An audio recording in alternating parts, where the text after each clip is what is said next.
Hey guys, Jeff and Lisa here with Thrive Crafted Vans, and today we're going to talk about a hotly debated subject in the van world, and that is Shower or no shower? yep. So this van is one that we actually built, finished about a year ago, and our customers just came in for us to make some modifications on it. And so we thought while we had it here, we would do a little comparison because this one has a shower. So you want to take it? Yeah. So the first thing you'll notice is the kitchen galley is on this side of the van. And a lot of people like it on this side of the van, but it does shorten it up quite a bit. When it is on this side, you get a much bigger kitchen galley. So the kitchen galley on this side is about 40 inches long. If you put your kitchen galley on the opposite side, we typically do them about 60 inches long. Go ahead. Okay. So some of the things that people like about having the shower over here and the kitchen galley over here, you can have an outdoor table on this side. You can use your faucet for outside, to wash something off, or just doing dishes and you're looking out into the beautiful area, right? And so while it is shorter and it does come out a little bit and it kind of blocks the space a little bit more, sometimes people love to have their kitchen galley on this side. When we do the one with no shower, this is a bench right here, and so it doesn't seem to take up quite as much room, and it opens up this space. So on this one, you have about as many drawers as you do on the no shower one. Got the bank of four here. You've got underneath the sink. You've got a tilt out here. So you have all the storage that you have in the no shower one as you do in the shower one. This customer opted to do some really cool colors in here. She did a really dark green, and she did some soapstone countertops. And this was the first time that we had attempted these out of the epoxy, but they came out beautiful and they're just gorgeous, I think. And so it makes it very luxurious in here. She loves Pottery Barn, so all the handles, Restoration Hardware. She loves Restoration Hardware. All the handles came from Restoration Hardware. So this is a very luxurious van. So on this side of the space, they opted to do the refrigerator, which is at eye level, which is kind of nice. And opens right there. They have a cupboard right here. Normally we would do a microwave, but they opted not to do the microwave. They wanted a cabinet there. Underneath here is a nice big drawer. They use this, we put really strong magnets on this. They use this drawer for, they're really into smoothies, so they liked it, the big Vitamix in here. Is that what it's called? Vitamix or Blend Tech. And then underneath here is for a doggy crate. They have a little dog and she goes here. And then they have a bigger dog that goes underneath the bed in her crate. So you've got a little drawer right here for dog food, which is right next to the crate.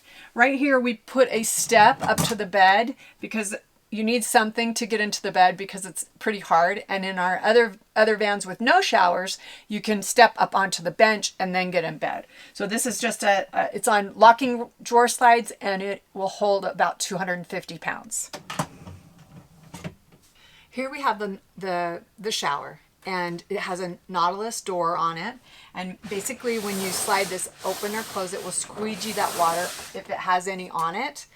Inside, we've done an epoxy shower, and this beautiful shower with a teak floor on the bottom, and it turned out beautiful. And again, it's a kind of a luxurious van that has a lot to it.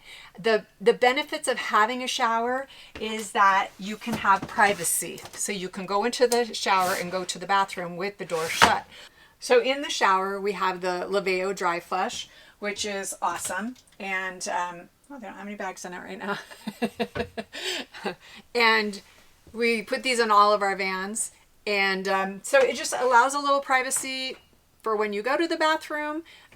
Showers are great if it just takes up a lot of space. When we had our very first van, I had a shower built in it, and we loved it for having privacy to go to the bathroom, but I think we maybe used the shower one time. And so there's different options that you can take a shower. So it closes in things quite a bit when you do have the shower, because really there's just a just enough width. I mean, there's just not very much room in the aisle where I feel like the other one, there's... Yeah. So that's it for the shower van. So let's go over to the no shower van and take a look at that. Okay, so this van is almost complete. And this is a no shower van.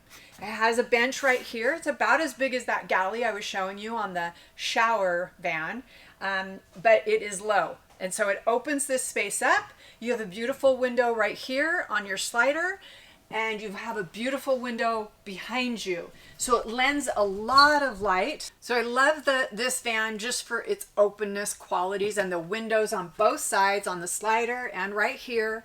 When you turn these chairs around, it lends for a very open feel versus rather a more closed off feel with the one with the shower. First of all, your seat on your driver's side can turn around, but this is a big wall right here. So you don't have that openness that you do in this van. In this van with no shower, we have a 60-inch galley. It has a beautiful window above the galley, and you have more of a kitchen in this one. This one is the same as the shower van. It has the cabinet and it's got your 4 drawers, but what you do lose is the refrigerator and this drawer right here. Okay, so that is a wrap on the shower versus no shower. Yeah. So we built now 12 vans, and there's only been 2 that had showers. The first one was the first van we built for ourselves, and Lisa said, I'm not doing a van unless I have a shower. But then, like she said, after we had it for a while, we really didn't use the shower. And so our second van we built for ourselves, we did without a shower. Mm-hmm. There were some other things different. The first one had a dinette. The next one had a fixed bed. But I would say overall, I definitely prefer the no shower. How about you? I think the number one reason that people go to the no shower is because of the space, the openness, the light. We've even had women come in here that are, okay, I want a shower. And they see the openness of the second van and they change their mind. Mm-hmm. They find other places to shower, right? Yeah. So we've had 3 or 4 people come to us wanting a shower, and they've all decided against it. After we don't try to talk anybody into a certain layout, but we present the pros and cons, because in a 144, 60 square feet, you are very limited, and anything you add, you're going to lose things. And with a shower, while it is nice, you do lose a lot. And so, like I said, we don't try to talk anybody out of it, but once we present all the pros and cons, pretty much everybody has gone with the no shower version. So like Lisa said, there are a lot of options for showering. Shower off the back. We've done that when we've traveled. It's easy to rig up a curtain across the back and shower off there if the weather is decent. I wouldn't want to do it in the winter in Utah, but when it's nice weather, you just put a bathing suit on, you do it out there. Works great. Yeah. Another thing a lot of people do is they buy a gym pass. Yep. That is good, like a 24-hour fitness or something like that has locations all over, and then they can shower at those. I think the third option is just getting a hotel and showering there. We do have people who live in the vans that do that every now and then. Yeah. That's a little more expensive option, but another one you can do is stay in a campground, like an organized campground. They will have showers, pool showers, all that kind of stuff. So a lot of people will, maybe every 2 or 3 or 4 nights, depending on how often they like to shower, they'll just stay in an organized campground, spend a little bit more money, maybe anywhere from $30 to $75 is most of them, and then they can shower at the campground. So that works great too. So overall, my feeling is no shower, but showers are awesome. If I had a 170, I would definitely do a shower. Me too. No doubt about it. In a 170, I do a shower. But in a 144, I feel like you do sacrifice a lot. And so for me, and I think maybe you're starting to lean this way, the no shower is the way to go in a 144. Yeah. Yep. That's our verdict. But let us know what you think in the comments. We'd love to hear from you. Thanks for watching, and we'll see you in the next video. Bye, guys.